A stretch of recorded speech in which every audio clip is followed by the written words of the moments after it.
బామరిదితో నోటీసులు ఇప్పిస్తే భయపడతామా? నీ దందాల గురించి మాట్లాడుడే. బామరిదికి అమృతం పంచి పేదలకు విషమిస్తే ఊరుకోము. శోధ కంపెనీకి 1137 కోట్ల టెండర్ ఇచ్చింది నిజం. రాజీనామా చేయక తప్పదు. నీ బీజేపీ దోస్తులు కూడా కాపాడలేరు. మీ బావమరిదితో లీగల్ నోటీసులు ఇప్పిస్తే భయపడతామనుకుంటున్నావా అంటూ సీఎం రేవంత్ రెడ్డిని బీఆర్ఎస్ వర్కింగ్ ప్రెసిడెంట్ కేటీఆర్ స్పందించారు. అమృత్ స్కామ్ విషయంలో సూదిని సృజన్ రెడ్డి నోటీసులు పంపడంపై కేటీఆర్ ఎక్స్ వేదికగా స్పందించారు. లీగల్ నోటీసులు పంపితే నీ ఇల్లీగల్ దందాల గురించి మాట్లాడు బంద్ చేస్తా అనుకుంటున్నావా అని ప్రశ్నించారు. బావమరిదికి అమృతం పంచి పేదలకు విషం ఇస్తుంటే చూస్తూ ఊరుకోమని అన్నారు.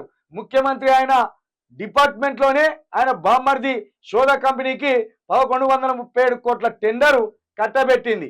మొన్న 2 రోజుల క్రితము ఇదే ఈ సృజన్ రెడ్డి కేటీఆర్కి నోటీసులు పంపి పైగా నువ్వు ట్విట్టర్లో పోస్ట్ చేసిన పోస్టులు కూడా డిలీట్ చేయి, లేకపోతే మా బావ ముఖ్యమంత్రి నీ జీవితం ఆగమైపోతుంది అన్నట్టు నోటీసులు పంపి ఒక చిన్నపాటి వార్నింగ్ ఇచ్చే ప్రయత్నం చేసింది.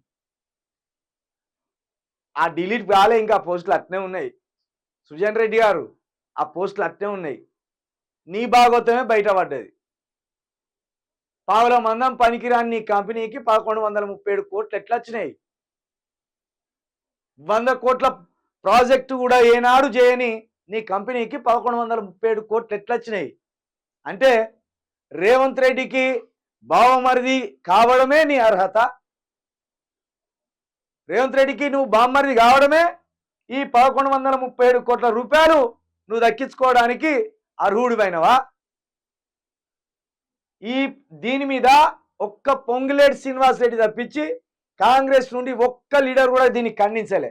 ఇక దీన్ని బట్టే అర్థం చేసుకోవచ్చు దీంట్లో అక్రమాలు జరిగినాయా లేదా అని.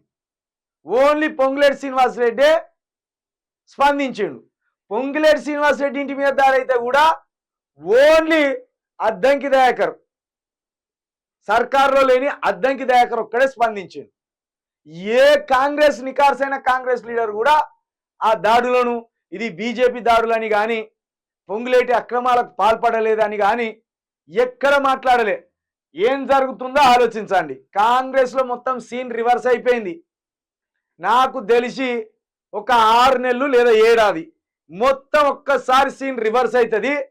ఇప్పుడు ముఖ్యమంత్రి గారు మనం అనుకుంటున్న ముఖ్యమంత్రి గారు ఎక్కడ ఉంటారు, ఇలా బావమరిది గారు ఎక్కడ ఉంటారు, పొంగులేటి గారు ఎక్కడ ఉంటారు, ఇక క్లియర్ కట్ ఒక సంవత్సరం లోపల తెలిసిపోతుంది.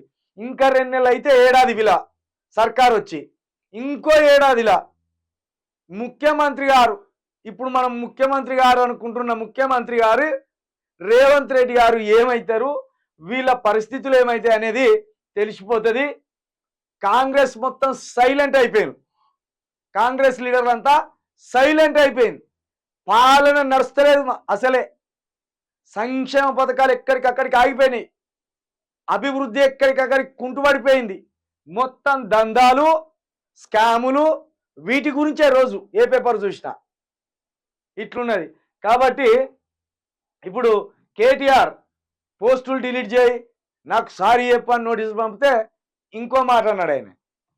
ఇంకో మాట అన్నాడు, నువ్వు నోటీసులు భయపడితే ఈ తూతుంబర మాటలు మాట్లాడితే భయపడే ప్రసక్తి లేదు. సుదర్శన్ రెడ్డి నీ కథ ఏందో నీ బావ కథ ఏందో ఇంకా ఇంకా ఇంకా ఇంకా ఇంకా చెప్తా సృజన్ రెడ్డి అని చెప్తాను.